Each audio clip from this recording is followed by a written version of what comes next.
Hello, everyone, and welcome to today's webinar. Thanks for joining.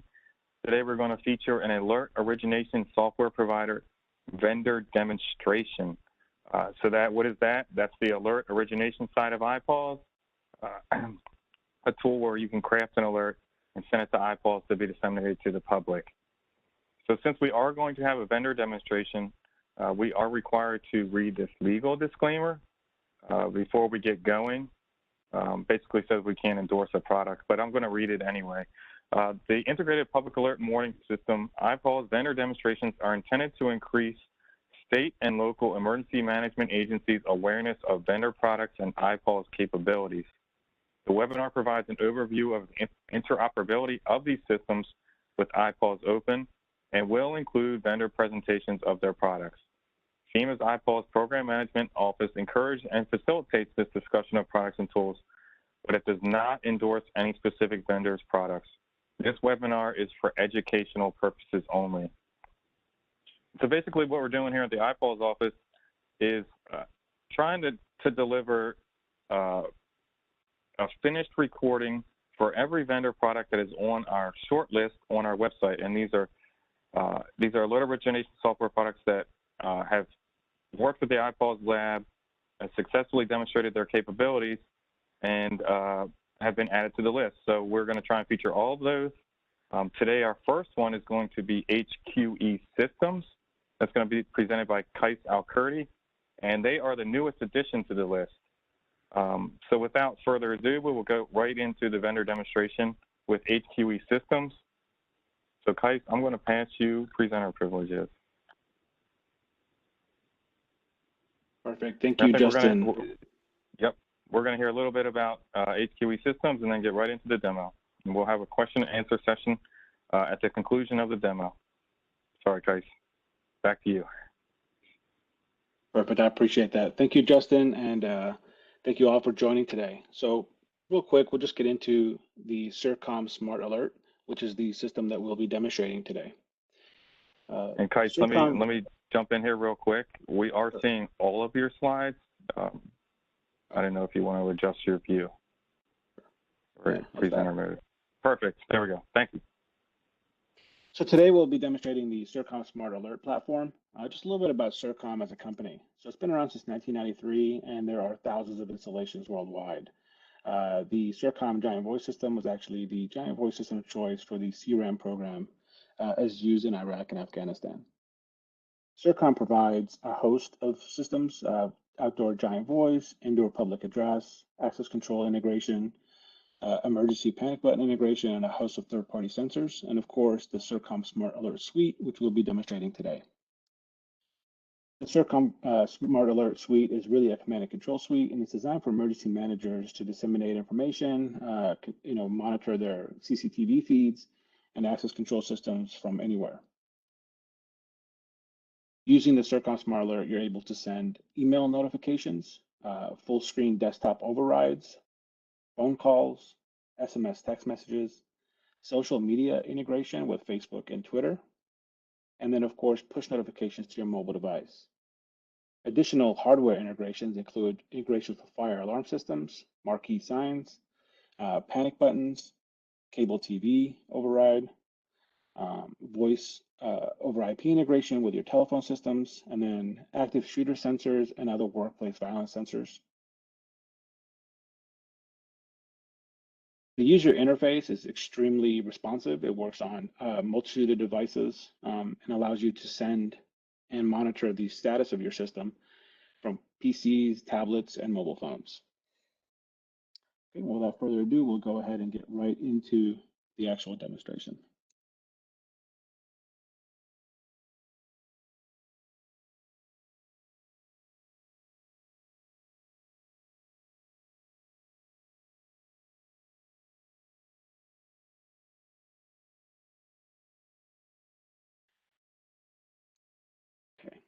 So using the CERCOM Smart Alert system, you're greeted by a login screen.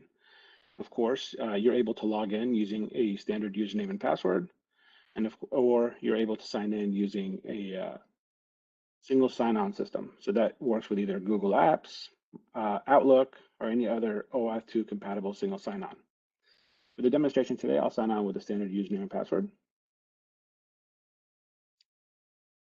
Once you're signed in, you're greeted with a map interface that works very similar to Google Maps and other map systems that you're used to.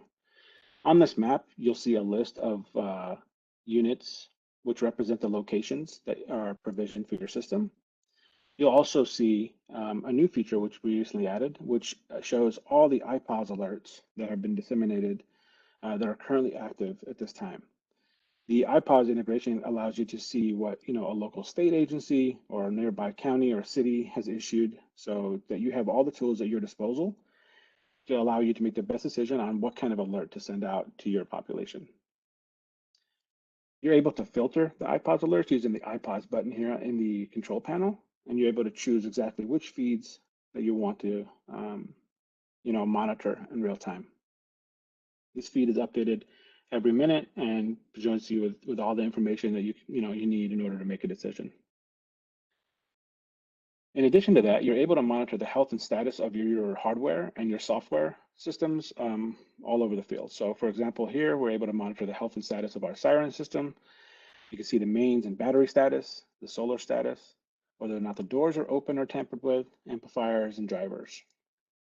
Using the system, you're also able to view CCTV feeds and open doors and access control systems and that sort of thing as well. And this system is very highly customizable. So you're able to switch between street and satellite views, terrain views. You can use your mouse wheel to zoom in and out, that sort of thing. And on the right-hand side here, we have an action panel. This action panel is designed to provide you with one-click, two-click solutions so that you are able to send out an alert in real time very quickly. And we'll go a little bit more in detail about how that all works. To send a message, you go to our message center. The message center is where you'll be able to build your alert and decide who receives it and how they receive it. You can either start using your alert from a built-in template, or you can build your alert from scratch. A typical alert requires three things: a channel, which is the modality that the alert will be sent through, the groups, which are the list of people who will receive your alert, and then a location. Now, you could have groups and locations like we do here, or you can have only groups or only locations. It's very customizable based on your configuration. For example, if I want to send an email, an SMS message, and a phone call, we can do that with a single alert without having to replicate our alert multiple times. For this demonstration, we'll go ahead and begin with a predefined template, which is called here IPAWS demonstration. If we just scroll up here, actually, we'll see that this template will send out an email message, an SMS message, a phone call. It will also activate our public address systems and send a FEMA IPAWS message. So in addition to the FEMA IPAWS message, the emails, SMS, and phone calls require a group. And in this scenario, we're going to be sending the SMS, email, and phone call to the Always Alert group. And we want to do that Always Alert group at the HQE Systems location. We'll come down and we'll enter in an alert name. And this name is just designed to be a short, quick reference for you for later, at any later time for you to export and pull reports and that sort of thing. And immediately you'll see that you're able to send messages in multiple languages. Now, for this demonstration, we're only doing English and Spanish. However, we do support a multitude of languages with full translation capabilities to those languages. When building your IPAWS alert message, you, of course, want to make sure that you're sending a test message or a live alert message. And we've done that through a few different ways.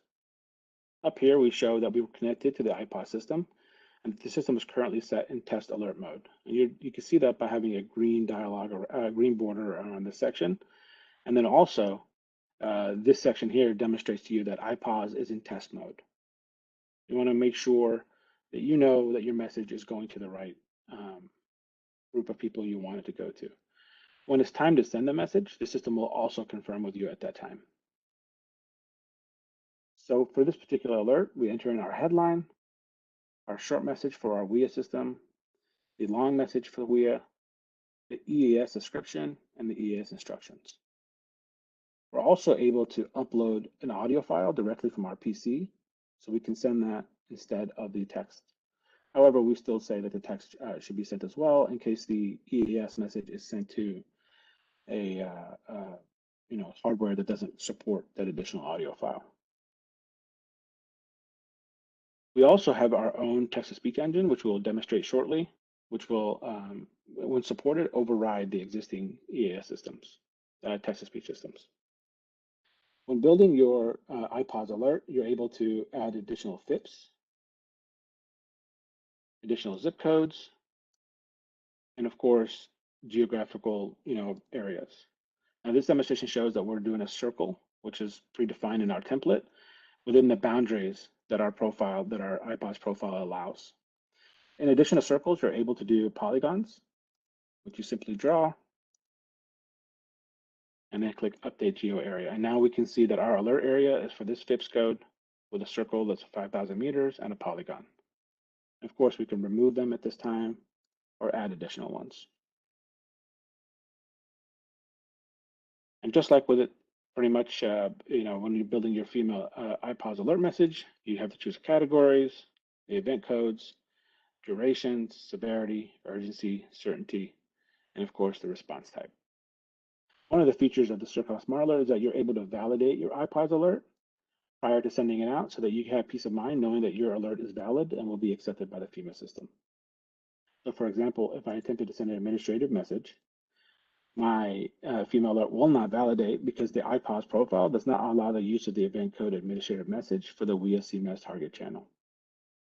And so this tells you that your event code is invalid. For this one, we'll go back to local area emergency, we'll revalidate, and we'll see here that success, our IPAWS alert message is indeed valid.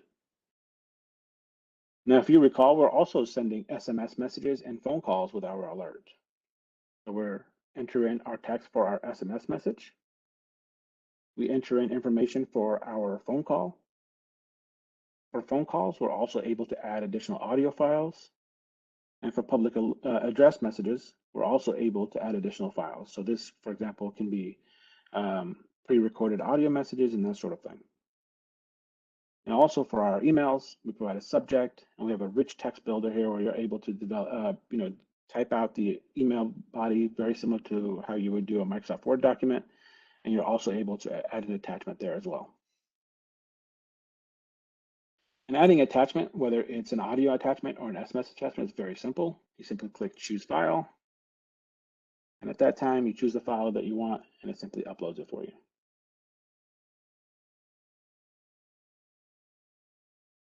The message can also be sent, of course, for the IPAWS message specifically. You can send them in English and Spanish. And using the simple translate button here, you can copy whatever was entered into the English portion directly into the other languages. And we are very confident in our translation engine, but of course, we want to give you the ability to make any edits as you see fit. One other thing is that you're able to send attachments for English, Spanish, and the other languages that the system supports completely separately. So you can have different attachments for each one of them. The text-to-speech engine is also capable of supporting the additional languages, including Spanish. Real quick, we would like to do a quick demonstration of the text-to-speech engine. Give me one moment.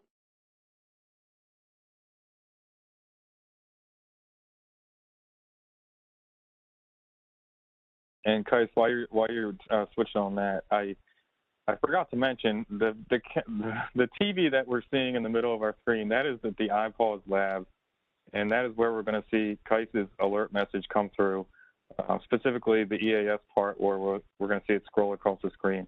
And Sandy Kenyon is there at the lab to confirm that the IPAWS lab has successfully received that message. So neglected to mention that at the beginning, but I figured I'd do that now before we actually send this message to the IPAWS lab. So sorry about that, Kais, but back to you. Perfect. I appreciate you sharing that. So we'll go ahead and just do a quick demonstration of the text-to-speech engine. And of course, right here, you'll see a play button where that may be available to you. This is a test of the FEMA IPAWS integration. This is only a test. This message was sent using the CERCOM Smart Alert system, which has successfully demonstrated EAS integration utilizing the FEMA IPAWS platform. If you are in danger, call 911 immediately. No additional instructions at this time. And of course, we will also go ahead and demonstrate the text-to-speech engine in the Spanish language. Esta es una prueba de la integración de FEMA a IPAWS. Esto es solo una prueba. Este mensaje se envió utilizando el sistema de alerta CIRCOM Smart, que ha demostrado con éxito la integración de EAS utilizando la plataforma FEMA a IPAWS. No hay instrucciones adicionales en este momento.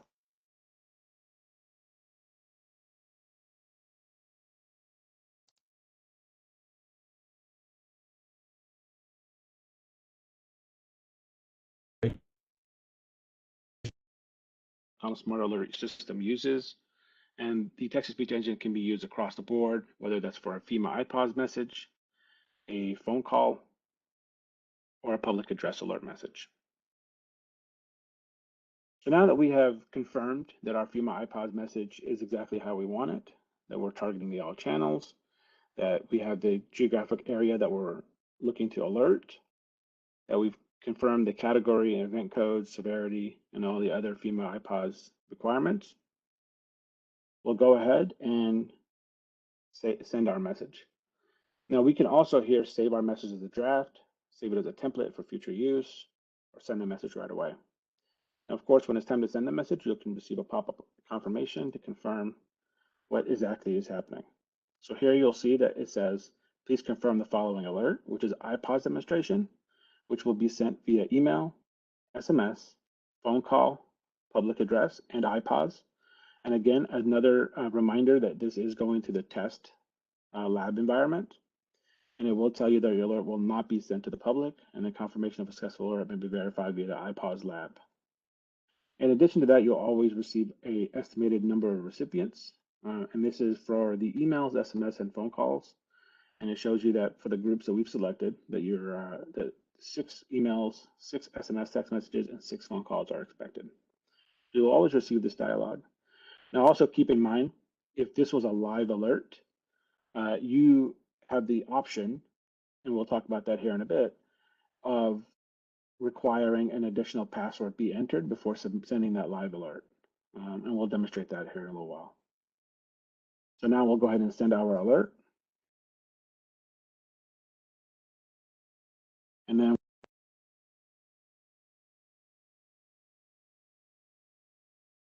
with a list of the sent messages, we can go and view the alert that we sent. And we can see right away that the message was accepted by IPAWS, the EAS was valid, and that our alert was accepted by the carriers for which we sent the alert through. Of course, if you wanted to send more details here, we can look at the details and view more details from the response. What we'll also do. The alerts received at the IPAWS lab.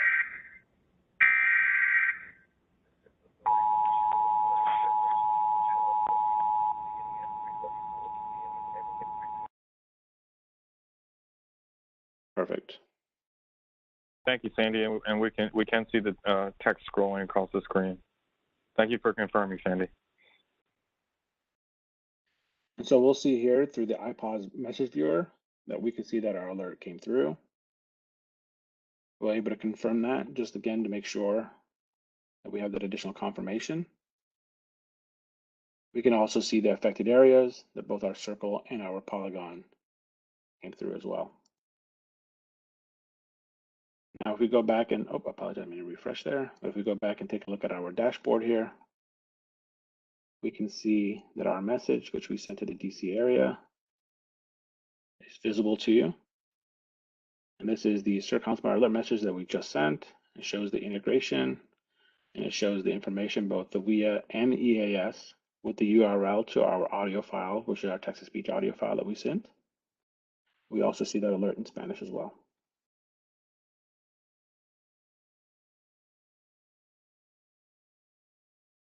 Okay, that concludes the demonstration of the FEMA IPAWS integration, and we'd be happy to take questions at this time.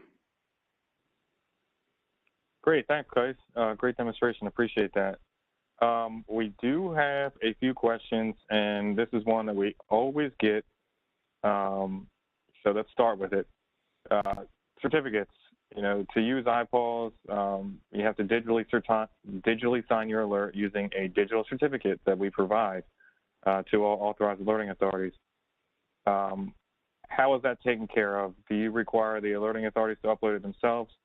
Do you do it for them, or is the choice theirs?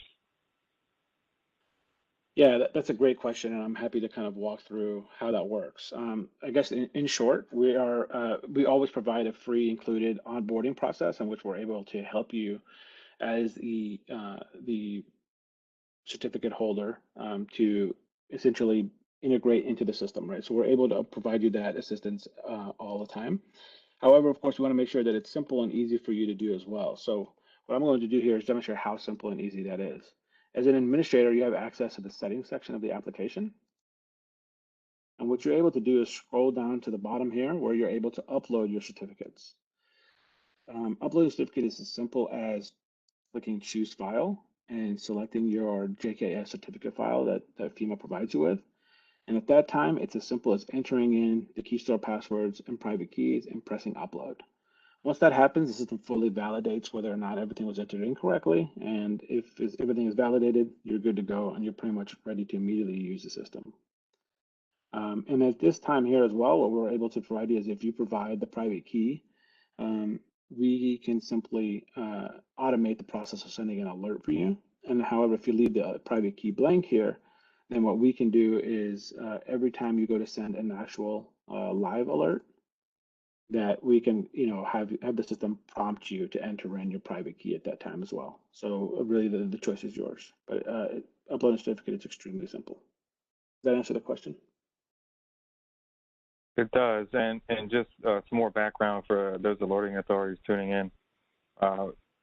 When applying for IPAWS, there's a section where you have to list a primary POC, technical POC, alternative POC. You can actually list your vendor, and if it's HQE Systems, you could list HQE Systems as your technical POC on your MOA with IPAWS, and that's totally fine. So just wanted to throw that out there. But next question. As far as your translation services, Kais, are you using a proprietary service? Did you make it yourselves, or is it you're using some form of like Google Translate or something like that? So just could you tell us what's going on there? Yeah, absolutely. That's a great question. So we actually decided to not rely on any one particular translation engine, but instead use a combination of translation engines. So we do utilize Google Translate. We also utilize several other translation engines from Amazon and other products. And then we also added kind of our own kind of catch-all for things that the other engines we believe lacked individually. So what we do essentially is request a translation from a multitude of engines, and then we compare them, and then we essentially have an algorithm on our system that determines what it believes is the best translation. And then of course it accounts for certain things that are only kind of used in the emergency world, right? So for example, when you put in 911, the message automatically knows that that's the intended use and not the number 911. And that sort of thing. And so, yeah, it's a combination of all those things, and it's always free for our users. So no additional cost for that. Okay, and to follow up with the language question, are any other languages supported other than English and Spanish? And I'll start with that, and then Sana, I'm going to go to you if you're there and you can hear me, and then Kais, I'll let you close it out. So the question is, does IPAWS support any other languages other than English and Spanish? And the answer is, as far as wireless emergency alerts are concerned, only English and Spanish at this time. We actually just added Spanish at the tail end of 2019, so that's still kind of new for us.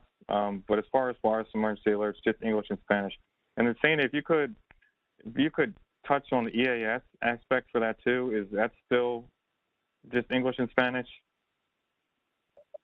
Yes, currently supported by IPAWS for EAS is only English and Spanish.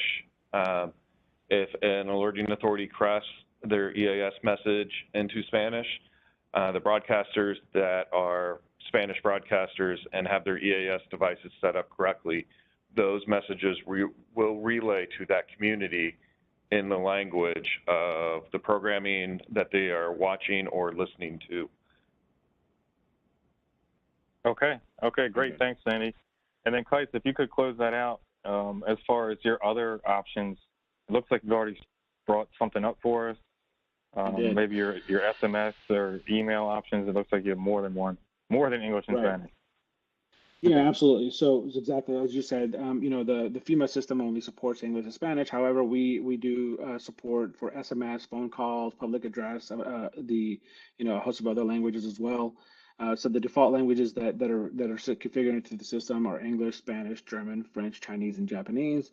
And if there are any other requirements for languages, our system, we're able to essentially add those for you guys in real time for no additional cost as well. So for example, of course, since English and Spanish are only the two languages supported by IPAWS, you can see that there are IPAWS boxes for them. But for example, if we choose another tab that IPAWS does not support, it'll provide you the ability to translate to those languages. But of course, it says IPAWS does not currently support this language, right? So for example, if we go back to our alert here and we go ahead and translate all, you'll see that our system here is going to go ahead and run through the translation. So we'll see that our translation for Spanish is there. And of course, now all of our German translations copied in for our SMS, phone calls, public address, French, Chinese, and Japanese as well. So this is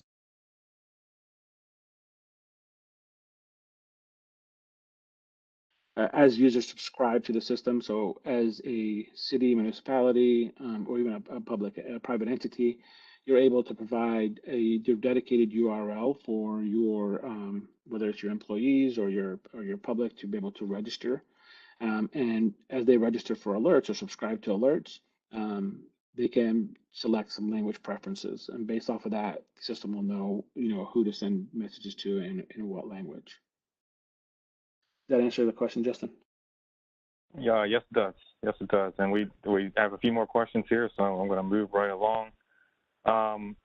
If I know you sent a test alert to the IPAWS lab, if one was to be using HQE Systems to send a live alert, and you go to send the message, is there a secondary validation? Do they need to re-enter their password or a PIN? Does anything happen in the live system that's different from the test system? Yeah, so I touched on that a little bit earlier, but essentially, when you're sending out an alert message, of course, you're greeted with all the other information that you would have to essentially provide. And then, of course, you're also reminded, oh, it says, all right, yeah, here we go, validate. Our IPAWS message was invalid. So it saves you the trouble of sending an alert and then wondering why no one received it. So for example, let's just say that this is the error we wanted to alert here. And then we go to send our message. First, again, you're reminded here that everything is going to alive and that your alert will be disseminated to the public in accordance with the selected configuration. Now, the way that when I uploaded my certificates, I provided my secret key. And so as a result, there's no second factor authentication. However, if you upload a certificate and you do not provide that password, then essentially you're greeted at that point to enter in your private key password, which is issued to you with your certificate. So both of those capabilities are there for you guys, and we give you essentially the option to configure the system in the way that you see fit, works best for your system. Just keep in mind that the system is extremely secure, and you already had to sign in to get access to the system anyhow. And of course, each individual user will have their own sign-in, so you are able to restrict who's able to send alerts and what kind of alerts they're able to send as well. So when building an administrator list, you can provide the administrators with different permissions, and you can essentially say, this particular user is only able to send SMS messages and emails to this particular group. And you can say this particular administrator can send IPAWS messages. So we already have that built into you guys as well. So the idea here is just to get you the tools that you need to send out the message as quickly as possible. And of course, with all the privacy and security intact. Thanks, Kleis. Our next question is about multiple FIPS codes, and we can expand upon that with multiple zip codes and multiple polygons. Actually, in fact, during this demo, I think you added a polygon to your template. So it looks like, yes, multiple polygons. IPAWS supports up to 10 polygons, but I would just like you to confirm, Kais, that a user can add multiple FIPS and multiple polygons to their message with your system. Yeah, absolutely. So we can add multiple polygons, or even a combination of multiple polygons and circles, which we provide both of those. In addition to that, of course, multiple FIPS and zips. Now, the one thing to keep in mind is that a profile, an IPAWS profile, typically has some constraints as to what FIPS codes it can and cannot send to. And so what we do is we do some basic validation. Now, for example, this test development profile that we're using, it gives us the blank all zeros FIPS code so that we can demonstrate for testing purposes, that we can send to anywhere in the US. And so for that reason, we can enter in a custom FIPS code and it will always validate. But if you have a profile that has a FIPS code that only limits you to your county, and you attempt to enter in a different FIPS code that would be outside of your geographic boundary, the system will catch that and tell you that the FIPS code you entered does not, fall within the your profile, your designated profile. And the same goes for the geographic area, right? So if you have a geographic boundary on your alert, you will, be alerted if your polygon or your circle is outside of your boundary as well. So, short answer, yes, you can enter multiple FIPS codes and multiple zip codes, and the system will do its best to validate that and make sure that you're not sending a alert or attempting to send an alert to a FIPS or zip or a geographic area in which you are not provisioned to. Thanks. You actually took care of the IPAWS answer to that question too. And yes, when you sign up for IPAWS, you're applying to alert certain areas. And so unless you get state approval to adjust those areas that you can alert to, yeah, you might only be allowed to send to one FIPS code or two FIPS codes in your area. So, so thanks for taking the IPAWS portion of that too. And it looks like we have, let me see here. There is another question. I think this is might be our last question. So we saw you have Facebook for social media as one of your alerting outlets. Right. Are you able to reach multiple social media outlets such as Snapchat and Twitter, et cetera? I guess there's an Instagram there too. Oh, okay. So yeah, could you take that one, Kais? Yeah, absolutely. So, when sending out an alert message, like I said, you can choose the different channels and modalities that you want to send to. So you can see here, Facebook is enabled, and you'll see that we have Twitter here, which is kind of grayed out. And the reason is because in the settings section of the application, we did not configure our Twitter account. So part of the onboarding process is that we'll work with you and your IT team to capture the information and data necessary in order to connect with your Facebook account and your Twitter account. And so we do support both of those social media outlets at this time. We do not support Snapchat or Instagram at the moment, but we are happy to provide those types of plugins and connections for you guys. Again, no additional charge. Our goal here is to provide you with a command and control suite that meets your requirements. So if you have a need for, to reach those certain social media outlets or any other connectivity options, so we integrated with One Campus, API integrations and a host of other integrations for different customers. And so any third-party API system that you'd like to integrate with, we have a full in-house development team that's dedicated to that effort, and we'd be more than happy to provide you with that integration at no additional cost. Okay, thanks, Kais. That's all our questions. So I'm going to bring it back and put your email address up here so we can close with that. So any specific questions, please reach out to HQE Systems regarding their software. You can always reach out to IPAWS for IPAWS related questions, and we're at ipaws@fema.dhs.gov. And again, we maintain a list on our website of vendors that have successfully tested with the lab, and we post that on the IPAWS portion of our site. So you can take a look there. HQE Systems will now be added to that list.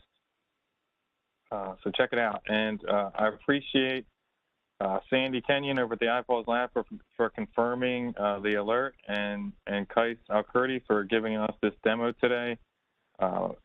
Be on the lookout for more demos in the near future. And with that, we'll close. Again, thank you, Sandy, and thank you, Kais. Thank you so much, Bye, Justin, everyone. and thank you all for being on the call today.